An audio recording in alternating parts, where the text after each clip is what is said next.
గణేష, నువ్వు చూస్తున్నావు కదా, గణేష చంద్రదేవుడు లేకపోవడం వల్లనే సకల సృష్టికి ఇలాంటి భయంకరమైన పరిణామాలు ఎదురవుతున్నాయి. దీనికి మనం ఏదో ఒక తరుణోపాయం ఆలోచించక తప్పదు గణేష. పద గణేష, పద, నాతో పాటు కలిసి తండ్రి గారి దగ్గరికి వెళదాం, పద.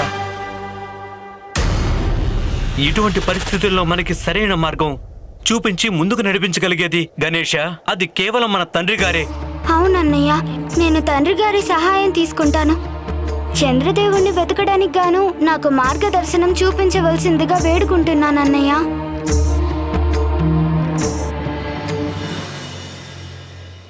ఈ ఆపద నుండి గట్టెక్కడానికి బ్రహ్మదేవుడు చెప్పిన ఉపాయాన్ని తూచా తప్పకుండా పాటిస్తాను. నేను అచంచలమైన భక్తి శ్రద్ధలతో శ్రీ గణేశుడికి పూజలు చేస్తాను. నేను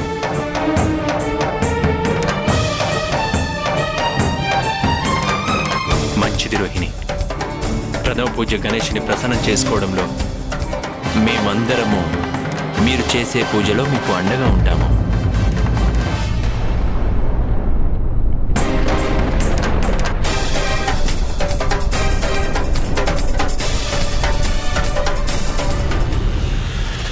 ఆపదలు పెరుగుతూనే ఉన్నాయి దేవేంద్ర. భూతాపం క్షణక్షణానికి పెరిగిపోతోంది. చంద్రుడి చల్లదనం లేకపోవడం వలన కలిగే ప్రభావం ప్రత్యక్షంగా కనిపిస్తోంది ఇక్కడ. ఇలాగే ఉంటే పరిస్థితి మరింతగా చేదాటిపోయే అవకాశం ఉంది. దేవతలంతా గుర్తుంచుకోండి, బ్రహ్మదేవుడి సలహాను అనుసరించి మనమందరం శ్రీ గణేశుణ్ణి ప్రసన్నం చేసుకోవడానికే ఇక్కడికి వచ్చాం. అందువల్ల పరిస్థితులు ఎన్ని పరీక్షలు పెట్టినప్పటికీ కూడా మనమందరం పూర్తి శ్రద్ధాభక్తులతో శ్రీ గణేశుడి పూజలోనే నిమగ్నమై ఉండక తప్పదు. ఎట్టి పరిస్థితుల్లోనూ మన ఏకాగ్రతకు భంగం కలగనివ్వకూడదు.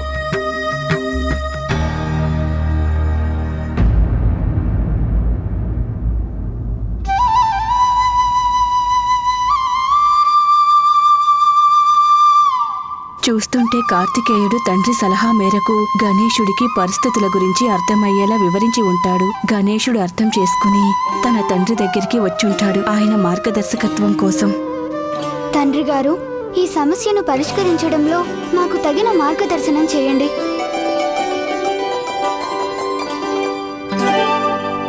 పుత్ర, నాకిప్పుడు సంతోషంగా ఉంది. నీవు పరిస్థితిలోని తీవ్రతను అర్థం చేసుకున్నావు.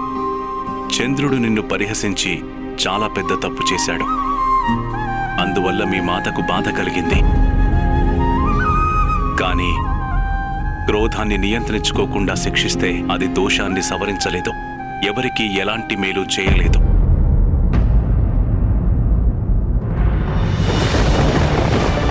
ఓం నమః శివాయ.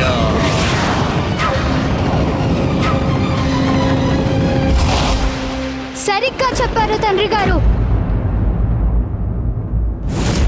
ఆ చంద్రుడి కారణంగా మాతకు ఎంతో కష్టం కలిగింది. మీరే చూస్తున్నారు కదా, ఆ చంద్రుడు తన కర్తవ్యాన్ని విస్మరించి ఎలా పారిపోయారో. ముందుగా తను నన్ను, మా మాతని సహించలేనంతగా బాధ పెట్టారు. ఇప్పుడు చూస్తే ఎవరి కంటా పడకుండా పారిపోయి సకల సృష్టికి ఆపదలు కొని తెచ్చారు. అవును, కోపం వచ్చింది నాకు. ఎవరికైనా వచ్చేది కోపం మాత్రమే. నాకు మరో అవకాశం వస్తే తనని మళ్ళీ శపించాల్సిన పరిస్థితి కల్పించారు నాకు. నేను ఆ చంద్రుడిని ఎప్పటికీ క్షమించలేను.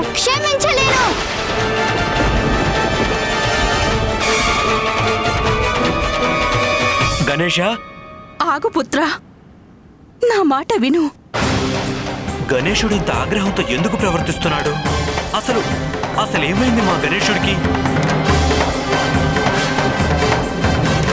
ఉమా, ప్రస్తుతం తనని వదిలేయండి.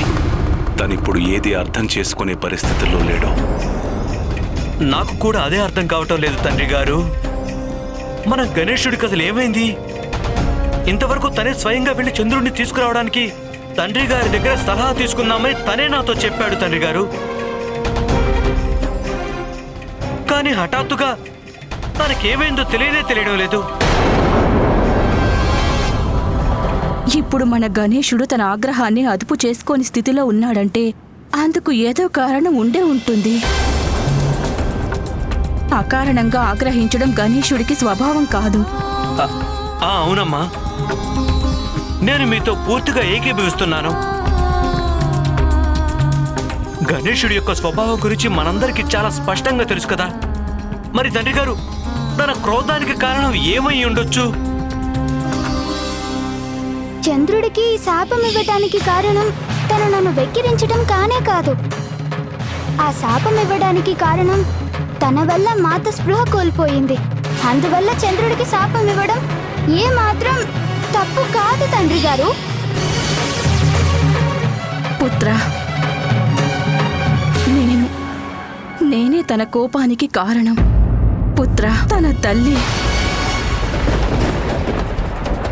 స్వామి, నేను గణేశుణ్ణి దుఃఖంతో గాని గాయాలతో గాని చూస్తే స్వామి, నేను నా ఆగ్రహావేశాలను అదుపు చేసుకోలేకపోయేదాన్ని. నా క్రోధావేశాలతో ప్రతిసారి వినాశనం చేస్తూ ఉండేదానిని. అది తన పుత్రుడి పట్ల తన తల్లికున్న వాత్సల్యం. నేను నా కుమారుణ్ణి చూసి నన్ను నేనే నియంత్రించుకోలేనప్పుడు గణేశుడింకా పసివాడే. ఆ పసివాడు అదుపు చేసుకోలేదని ఎలా తప్పు పట్టగలం స్వామి? ఉమా, ఎందుకంటే తను ప్రథమ పూజ్య గణేశుడు. నేను కూడా జగన్మాతను ఆదిశక్తిని ప్రభు. స్వామి, తమరి సంఘటనా క్రమాన్ని గణేశుడి దృష్టి నుండి చూడడానికి ఎందుకు నిరాకరిస్తున్నారో చెప్పండి. వాస్తవాన్ని గ్రహించండి స్వామి. గణేశుడి క్రోధం తన తల్లి అచేతన అవస్థ నుంచి వచ్చినది మాత్రమే. తమరి పుత్రుడు తన వాదనని మీకు వినిపించడానికి రాగానే స్వామి తమరే అన్నారు తను చేసిన దాని ఫలితం చంద్రుడికి తెలియనే తెలియదు అని. మరో విధంగా చూస్తే గణేశుడు చేసిన దాని ఫలితం గురించి తనకి కూడా తెలీదు కదా. చెప్పండి స్వామి, తమరి ఆలోచన చంద్రుడి వైపే ఎందుకుంది? తమరు గణేశుణ్ణి ఎందుకు అర్థం చేసుకోవడం లేదు? ఒక విషయం మర్చిపోకండి, మనకి పుత్రుడు అనిపించుకునే చంద్రుడు స్వయంగా నా హృదయాన్నే గాయపరిచాడు. అప్పుడు మన గణపతే నన్ను కాపాడింది. ఇది మీకు తెలియని విషయం కాదు కదా స్వామి. ఉమా, సృష్టి సమతుల్యతని కాపాడడం నా కర్తవ్యం.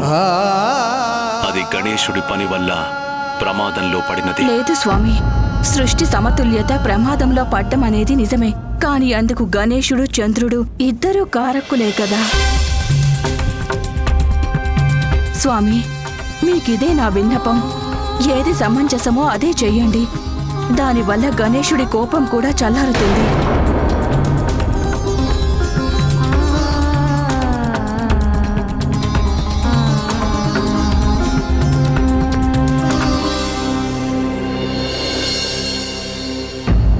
రోహిణీదేవి, ఇంద్రదేవ, బ్రహ్మదేవుడు మనకు చంద్రుడిని ఈ సృష్టిని రక్షించడానికి గాను అంతిమ ఉపాయం రూపంలో ఈ పూజను చేయమని చెప్పారు. కానీ ఈ సలహా ఇస్తున్న సమయంలో వారి మనసులో కూడా అనుమానం ఉంది. మరి పూజ వల్ల ప్రథమ పూజ్యుని క్రోధాగ్ని చల్లారుతుందా? చల్లారుతుంది, తప్పక చల్లారుతుంది.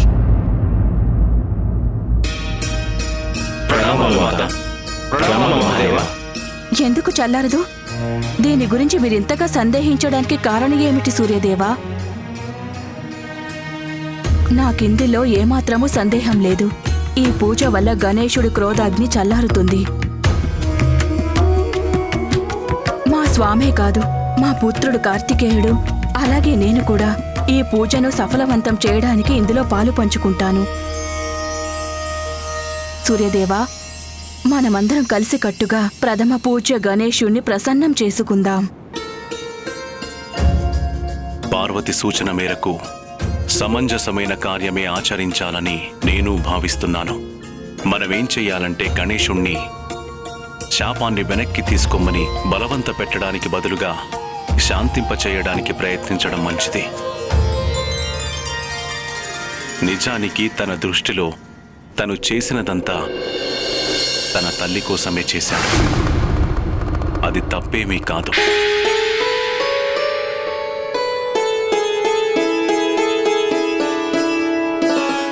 పూజ కోసం మనందరం ముందుగా వ్రత సంకల్పం చేసుకుని శ్రీ గణేశుని విగ్రహాన్ని తయారు చేయాల్సి ఉంటుంది. ఈ వ్రతానికి పూర్తి విధి విధానాలు నేను మీకు తెలియజేస్తాను. ఆ విధంగా మనందరం కలిసికట్టుగా భక్తి శ్రద్ధలతో గణేశుడికి పూజ చేద్దాం.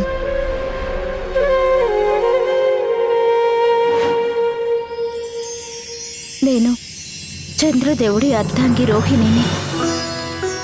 కృష్ణపక్ష చతుర్థి రోజున వినాయక వ్రతాన్ని ఆరంభిస్తున్నాను.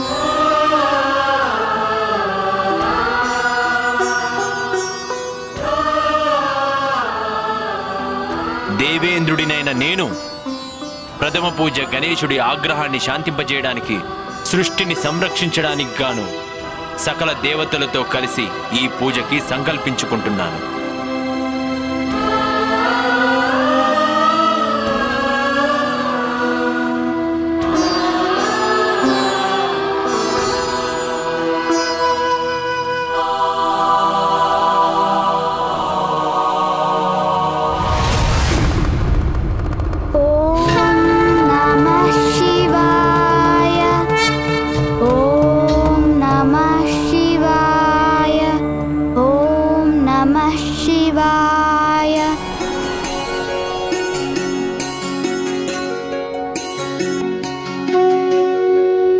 భూతాపం ఎంతగా పెరిగిపోతుందంటే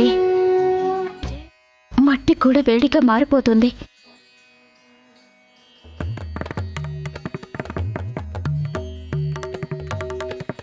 దేవగణాలందరూ ఎంత భక్తి శ్రద్ధలతో గణపతి పూజను ఆచరించడానికి వచ్చారు.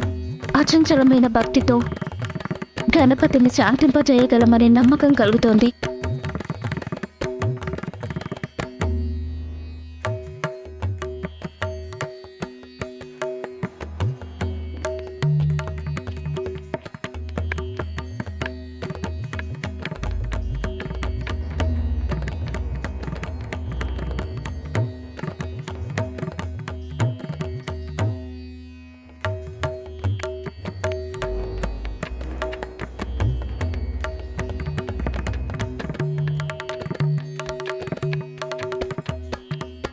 తండ్రి గారు చూడండి, ఇది గణేశుడి యొక్క విగ్రహ రూపం. అది ఎంత బాగా రూపొందిందో చూసారా తండ్రి గారు?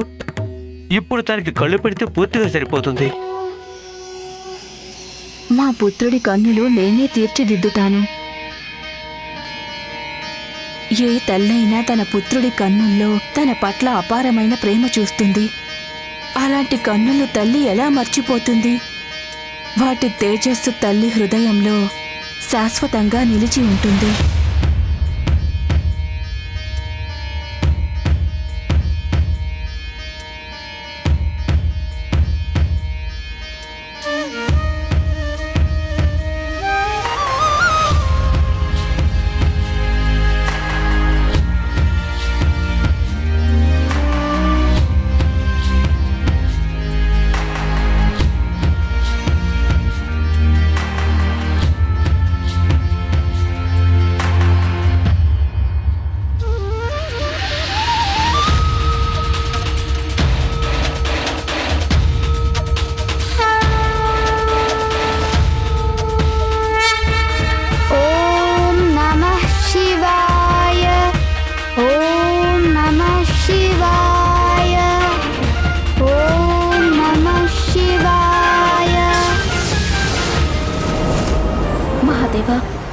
పార్వతీ మాత, మమ్మల్ని ఆశీర్వదించండి. మేము తమ పుత్రుడు విఘ్నహరుడైన శ్రీ గణేశుడి పూజకు శుభారంభం చేస్తున్నాము. దాని ఫలితంగా మా కోరిక నెరవేరాలని దీవించండి. అలాగే రోహిణి, నేను సింధూరంతో శ్రీ గణేశుడికి తిలకం దిద్దుతాను. సింధూరం మా పుత్రుడు గణేశుడికి చాలా ఇష్టమైనది.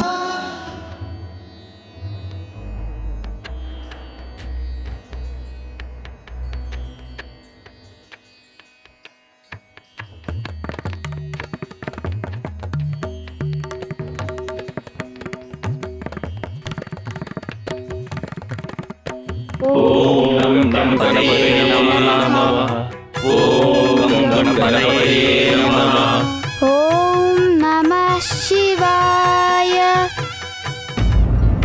రామ్మ రోహిణి, ఈ ఎర్రని పూలు గణేశుడికి సమర్పించాలి. ఫలితంగా గణేశుడికి ప్రాణప్రతిష్ఠ జరుగుతుంది.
చంద్రదేవుడి చల్లదనం లేకపోవడం వలన కైలాసం కూడా క్రమంగా వేడెక్కిపోతుంది. ఇక్కడి వాతావరణంలో ఉష్ణోగ్రత ఎంతగా పెరిగిపోతుందో చూడండి. ఇక్కడి మంచుకొండ కూడా కరిగిపోతుంది.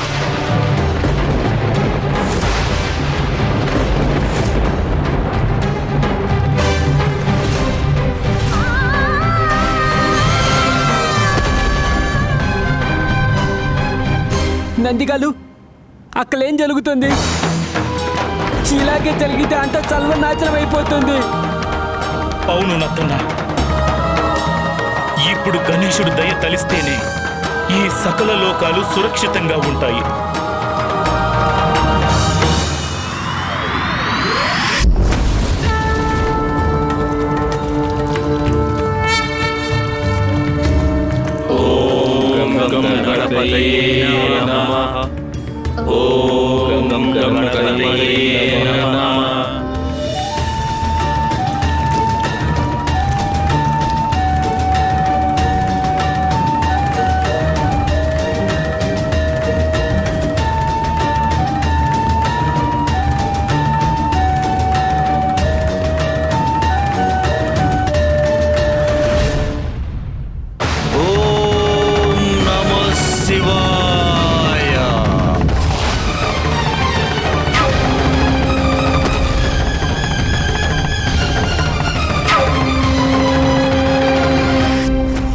గణేశుడికి మా పిలుపు ఇంకా వినపడలేదేమిటి?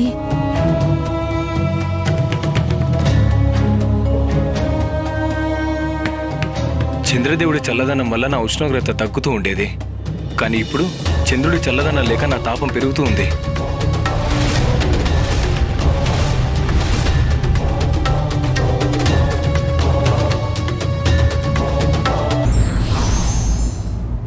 ప్రతికూల పరిస్థితుల్లో సహనం వహించి దైవాన్ని ప్రార్థించాల్సి ఉంటుంది.